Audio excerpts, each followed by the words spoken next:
हरीश रावत जी इस वक्त मेरे साथ जुड़ गए। हरीश रावत जी, बहुत बहुत स्वागत है आपका न्यूज स्टेट पर। पहला सवाल आपसे, कुंभ को सरकार ने जो उसकी अवधि है वो बहुत कम कर दी है, लेकिन सरकार ये कह रही है कि कोविड काल में यही संभव था, क्या करते?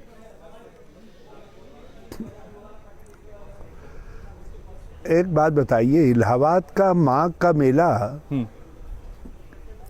क्या वहाँ कोविड का प्रभाव नहीं है या यूपी की डर से कोविड भाग गया है?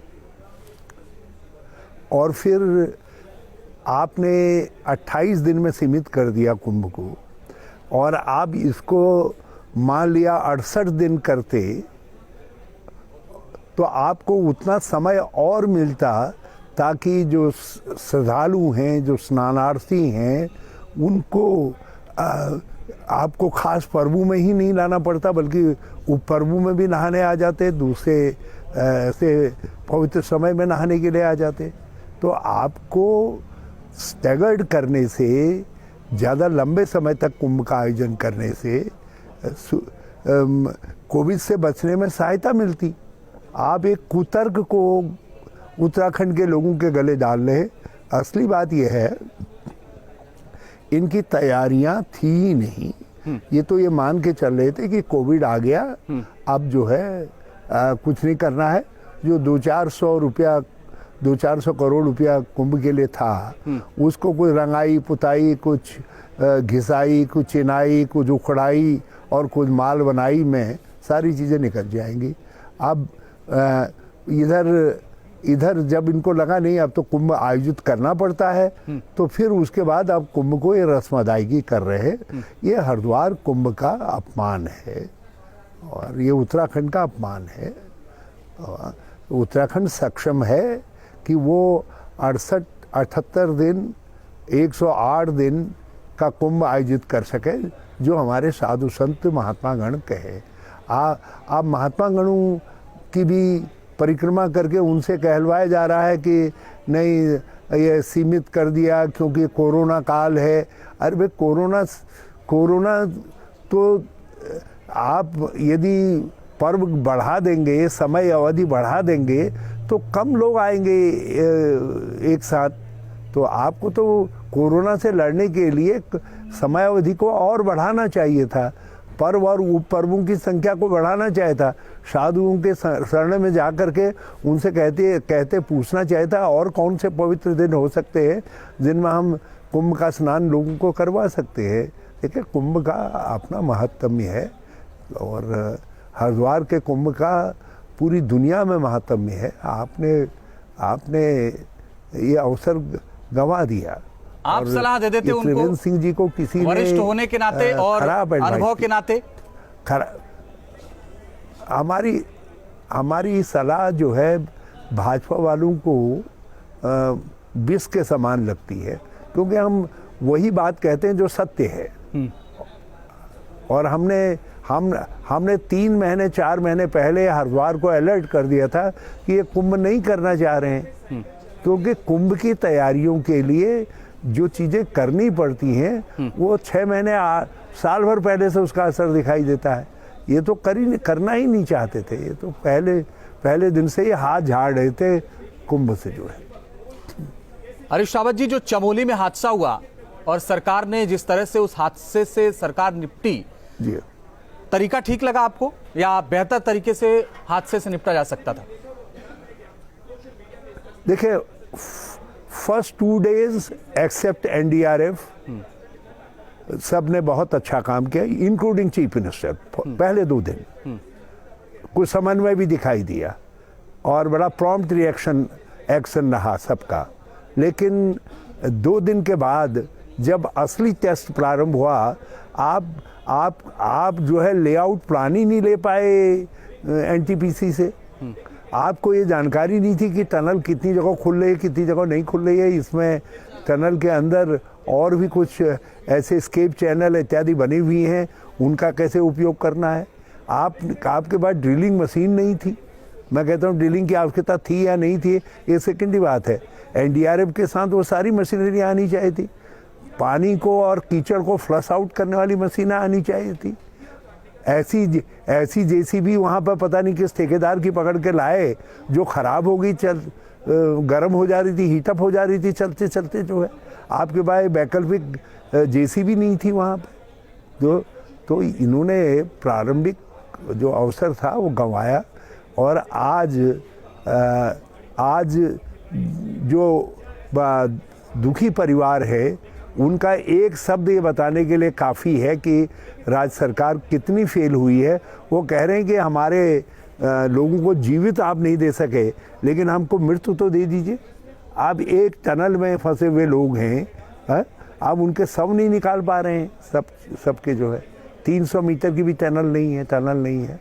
तो और जिस तरीके से गाँव में रसद आदि पहुंचाने में कोताही बरती गई है। रैणी का गांव जो ऐतिहासिक गांव है गौरा देवी जी का, उस गांव में दरारें पड़ी हैं, लोग बाहर सो रहे हैं। आप उनके रहने के लिए कहीं पर तपोवनी में कहीं और ऐसी स्थायी व्यवस्था करते थे ताकि वो अनिश्चय में उनको सोना नहीं पड़ता। और वो झील जिसको आप सारे वैज्ञानिक जहाँ जा रहे हैं, उस झील का फोटो सबसे पहले गांव के लोगों ने वायरल किया। वो किसी ने अपने मोबाइल में खींच करके कहा कि यहाँ पे झील बन रही है करके। तो ये जानकारियाँ तक हमारे पास नहीं थी। अब हमें आज समझाया जा रहा कि हैंगिंग ग्लेशियर, ये फला ग्लेशियर, वो। अरे भैया, हैंगिंग ग्लेशियर एक दिन से थोड़ी था। रैणी के ऊपर का ग्लेशियर सबको मालूम था। एक दिन में उसके व्यवहार में कोई अंतर भी नहीं आ रहा होगा, लेकिन हमने ग्लेशियर्स की इंफॉर्मेशन हमारे पास थी ही नहीं। जो संस्थाएं इसके साथ जुड़ी हुई थी उन्होंने किसी ने इंफॉर्मेशन नहीं दिया। और अब एक बड़ा जुल्म ये हो रहा है, जो क्लाइमेट चेंज की सबसे बड़ी चुनौती है सेंट्रल हिमालयाज के सामने विशेष तौर पर, उस पर चर्चा ही नहीं हो रही है।